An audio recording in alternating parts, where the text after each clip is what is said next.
of green matters. This week, the world's scientists unite on global warming, and IBM takes a high-tech approach to recycling. But first, some disturbing figures on Earth's species.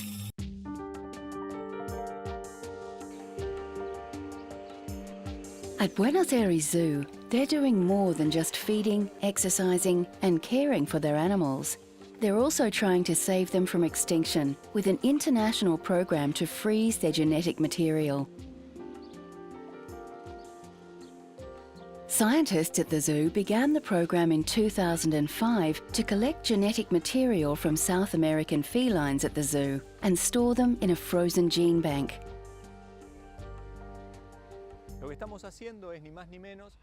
What we're doing is creating a genetic bank for the 10 species of felines that live in South America. This is a bank of liquid nitrogen, thermoses that contain nitrogen at 196 degrees below zero.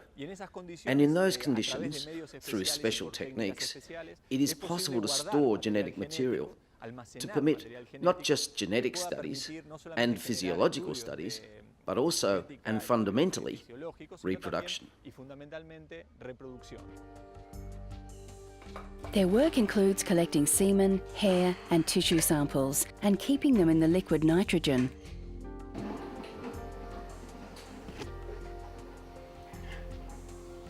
The scientists hope to preserve the biodiversity of the species and prevent the extinction of any of them. They also anticipate the possibility of using the material to increase the population through artificial insemination. Organise the collections, and you find out who is who in each of the zoos.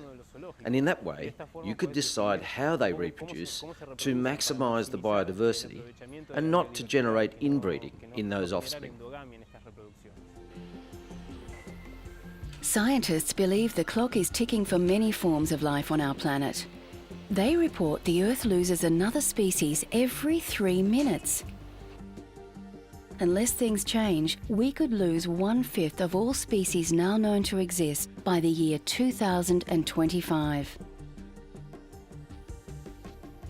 To get a perspective on this, on a people scale, if all people in the European Union were counted, they would represent only 7% of the world's population.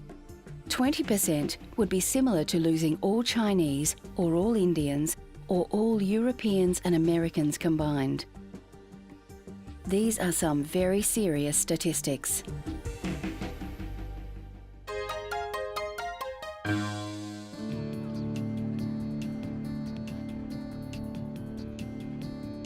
For more than 500 years, tradition has held on in this small coastal village in Flanders, Belgium.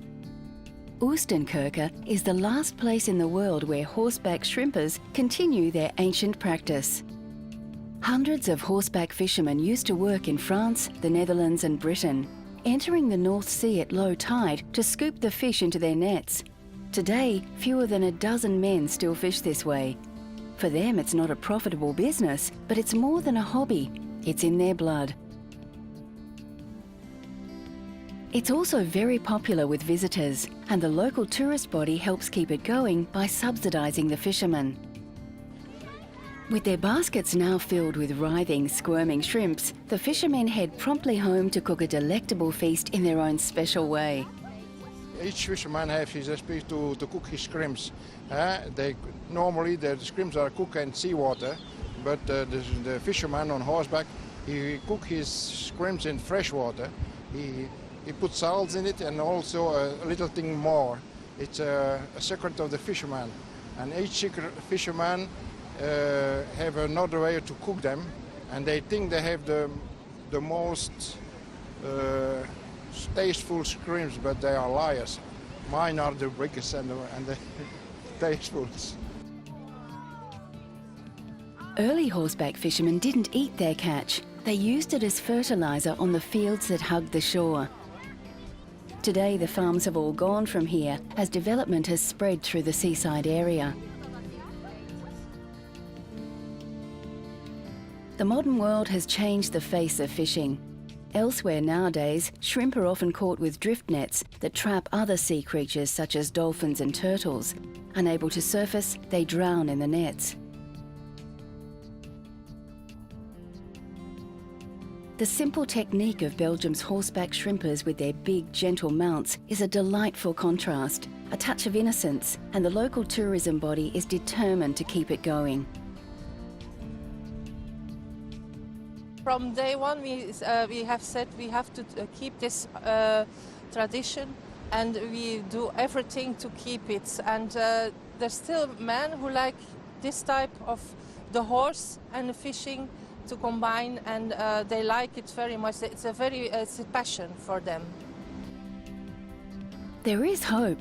Apparently boys as young as 15 are showing interest in taking over the reins. But then there is another half to this equation. We have about an instruction of 6 months to learn the horse the good fishing. When one time the horse is good fishing, he stays with the fisherman his whole life. It's something because such a love story between the horse and the fisherman. Once he have the horse and he works at he is married with the horse. That's something. And sometimes we say we like more our horse than our wife, but it's not true. The horseback fishermen are confident their special tradition will last many more generations. Hopefully, this is one that doesn't get away.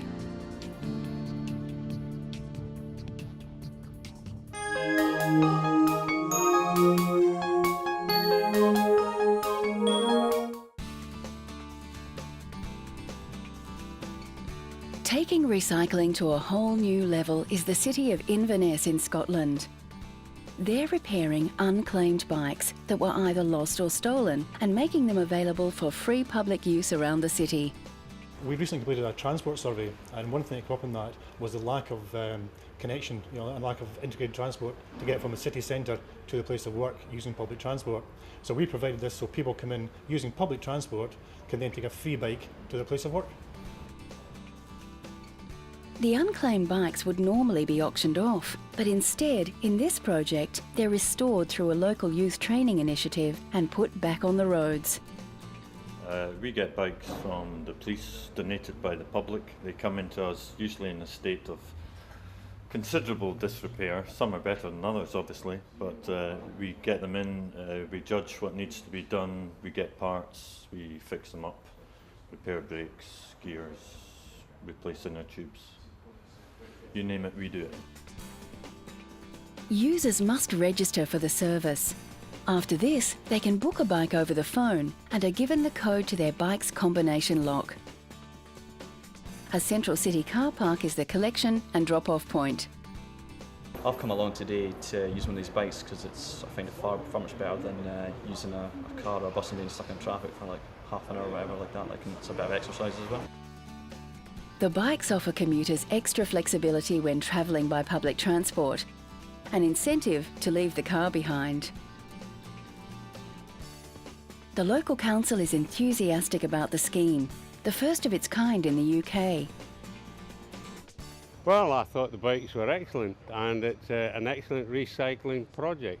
Lost and found, get them refurbished, make them there for the use of the community, where people come in on the bus, the train, or bring in their car to the car park, pick up a cycle and continue their journey to their office or place of work. Excellent. Although only 30 bikes are available at this stage, there are hopes to expand the scheme to include more bikes and locations in the city.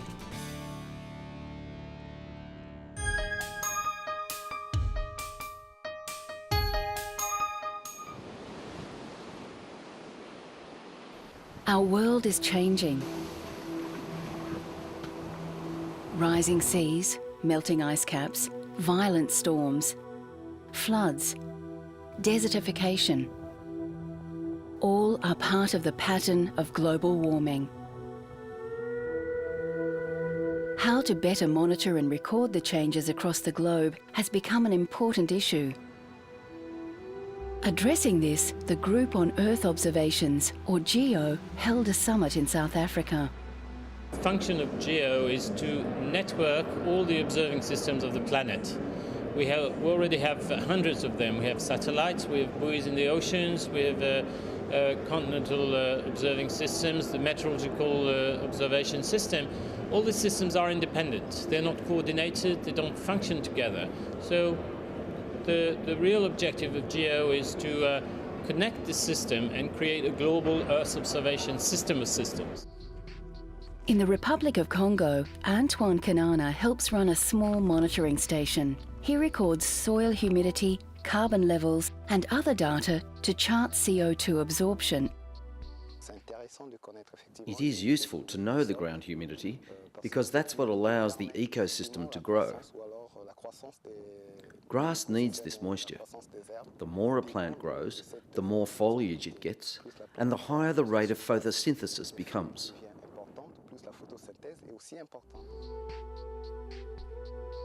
A joint China-Brazil Earth observation project will provide free satellite imagery to Africa in real time, helping authorities monitor and respond to emerging natural disasters, deforestation and desertification. Globally, the integrated data will help improve disaster response. Sometimes because of floods, you then have outbreaks of malaria which are as a result of flood. So by monitoring diseases that arises after you've had floods and store this information, when next time you have floods, you are able to quickly deal with the challenges associated with that. Oceanographer Professor John Field is studying the effects of climate change on the Earth's oceans. We're observing many different phenomena. The globe rotating next to me shows the changing seasonal chlorophyll concentrations, which is a measure of plankton in the oceans. And that has a seasonal component. It has even a slight day-night component, but it also has longer-term components. And some of that is probably climate change due to human activities. GEO's environmental monitoring has already made a difference in disaster management. In the case of the 2007 hurricane in Bangladesh, GEO provided linkage to the World Meteorological Organization, the United Nations Environment Programme and others. There was a huge hurricane and victims have been counted by thousands, which is dreadful. I mean, it's a huge number. But if you think about it, 15 years ago there was a similar hurricane in Bangladesh which killed 150,000 people. And 15 years before it was 500,000. So we're still trying to improve, and we certainly look forward to having no victims at all, but we're already counting them by thousands and not hundreds of thousands. So that's a major improvement. With the increasing prevalence of extreme weather and natural disasters, the world's nations have a greater need than ever to pool their resources and knowledge in preparation for an uncertain future.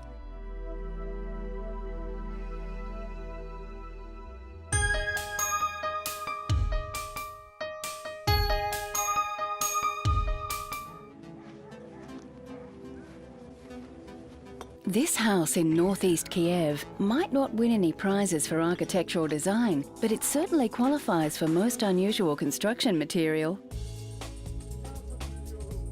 It's been built entirely from empty alcohol bottles, all retrieved from the banks of the nearby Dnieper River. The owner of the house is the chief of the local river rescue service. After spending his summers picking up discarded bottles, he decided to put them to use. We built one wall, looked at it and found it nice. Built the second one, which was even nicer. Then built a house, put up the roof, and it turned out to be a beautiful building. Valentin feels uniquely qualified to comment on Kiev residents' drinking preferences. Different types of wine, champagne, bottles of sangria.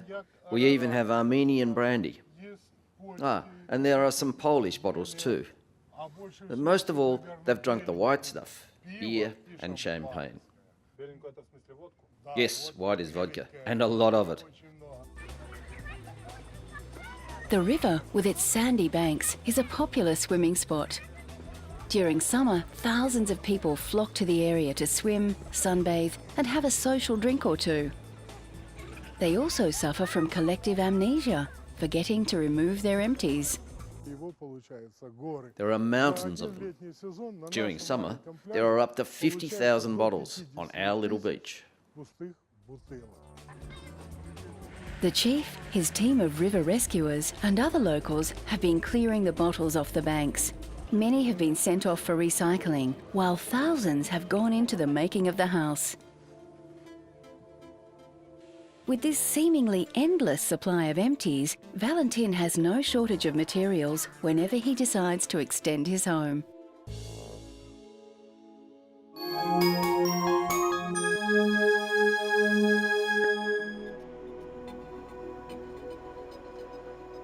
It's a long and arduous journey, thousands of kilometres. But every year, millions set out for Michoacán in the Mexican mountains. It is here that the monarch butterflies finally complete their famed migration, and hordes of people gather to see them. I feel very glad to say that this heritage site, year by year, hosts millions of butterflies. They come to spend the winter after travelling more than 4,000 kilometres from Canada to Mexico.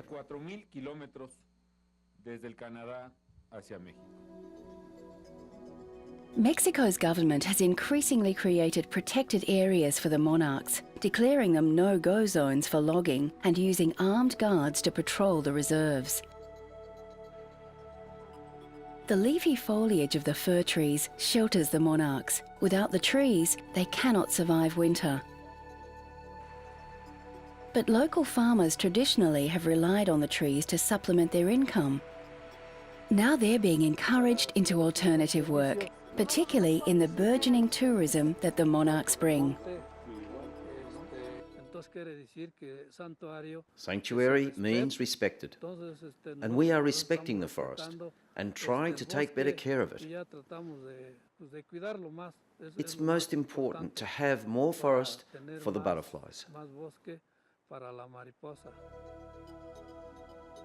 The monarch's journey is multi-generational. The arrivals in Mexico are the great-great-great-grandchildren of those that left Canada or the US 6 months previously. Inexplicably, they travel the same route and even choose the same trees as their forebears, apparently inheriting their flight path and other genetic knowledge. Although illegal logging still threatens the butterfly's sanctuary, it reportedly dropped by 48% during 2007, and monarch numbers have been gradually improving over recent years. This season, we're expecting to have more territory occupied by the monarch butterflies.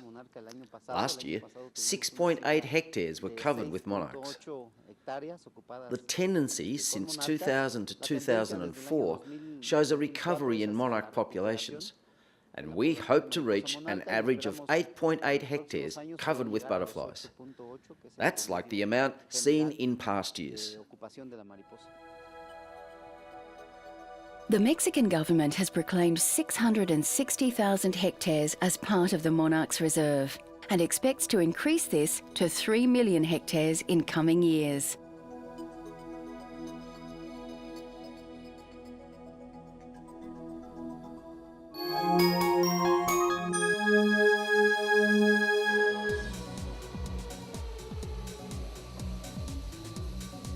Not very long ago, the contents of these drums would have been crushed and sent to landfill. They are silicon wafers, used to make chips for electronic products from mobile phones to computers. Each year, around 3 million are discarded, many of them destroyed because of the intellectual property etched on their surface. These wafers are in big demand. Worldwide, there is a shortage of silicon, and the cost of virgin wafers is high. But now, IBM has developed a cost-effective and environmentally friendly process for reclaiming the wafers so they can be reused. Okay, the way we process these is we have a wafer like this, which has been scrapped in the line. You can see it has a pattern on it, and so it's a customer wafer. We take this wafer, we use a polish tool, like the tool behind us, with an abrasive pad and deionized water. And we, with the parameters we've developed, we can remove the pattern entirely without damaging the silicon underneath. Previous recycling processes removed circuitry from the surface by dipping in abrasive chemicals or blasting with minute glass beads, but IBM's water process is more eco-friendly. The cleaned wafers can be used to monitor or test chip manufacturing processes. But strong demand is coming from another industry that is struggling to access enough silicon: solar cell manufacturing. The cost benefits to IBM are substantial. As well as earning income from selling clean wafers, it no longer has the expense of disposing of scrap wafers.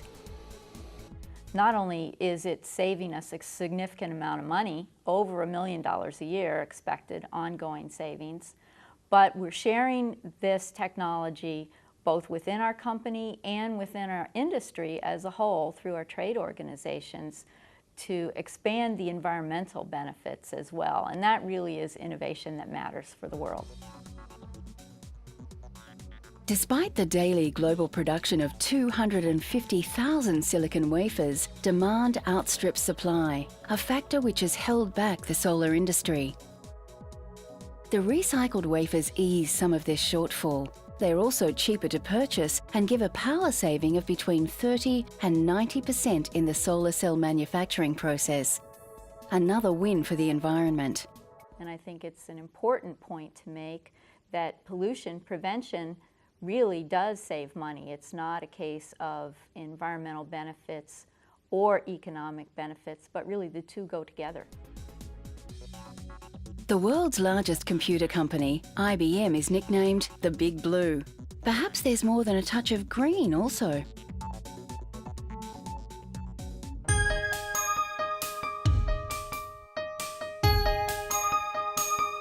Join us again when we bring you more of what matters to keep our world green.